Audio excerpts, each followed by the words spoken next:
পশ্চিম ত্রিপুরা জেলা প্রশাসন এবং পশ্চিম ত্রিপুরা জেলা সমাজ কল্যাণ ও সামাজিক শিক্ষা দপ্তরের যৌথ উদ্যোগে নেশামুক্ত ভারত অভিযানের অধীনে মাস্টার স্বেচ্ছাসেবকদের প্রশিক্ষণ শিবির অনুষ্ঠিত হয় শুক্রবার।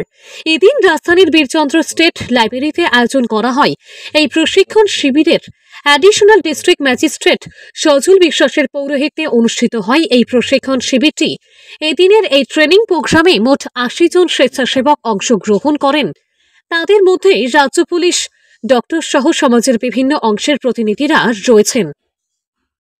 সমাজের সমাজবদ্ধতা, আমাদের সমাজটাকে ঠিক রাখার জন্য সচেতন মানুষ যারা আছেন তাদের কাছে আমাদের একটাই রিকোয়েস্ট যে এই নেশাগ্রস্ত যাতে না হয়, তারপরেও নেশার বাইরেও একটা সুন্দর সুস্থ আনন্দময় জীবন আছে, এই জীবনটাকে তাদের সামনে তুলে ধরা।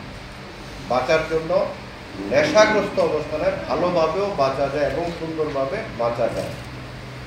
তার জন্য যে জীবনশৈলী আছে একে তুলে ধরা, প্রত্যেক মানুষ অযথা নেশার দিকে ধাবিত না হয়।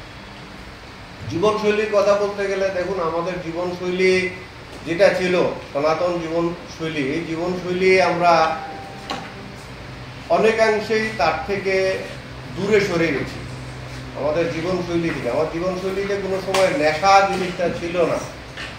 তার মধ্যে উৎসাহ, উদ্দীপনা, আনন্দ প্রত্যেকটা ওকেশনে ছিল।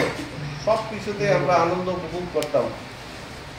সামাজিক বলেন, ঘরোয়া বলেন, সব প্রোগ্রামে ভরপুর আনন্দ ছিল। কিন্তু ভারতবর্ষকে পরাধীন থাকতে হয়েছে দীর্ঘ প্রায় 1000 বছর।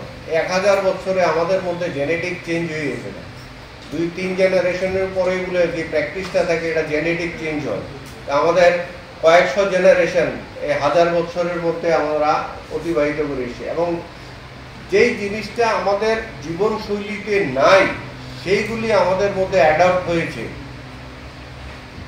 তার থেকে আমরা যদি নিজেদেরকে সরিয়ে নিয়ে আমাদের অরিজিনাল পুরাতন জীবনশৈলীতে না ফিরে আসতে পারি, তাহলে এই সমাজটাকে ঠিক রাখা যাবে না।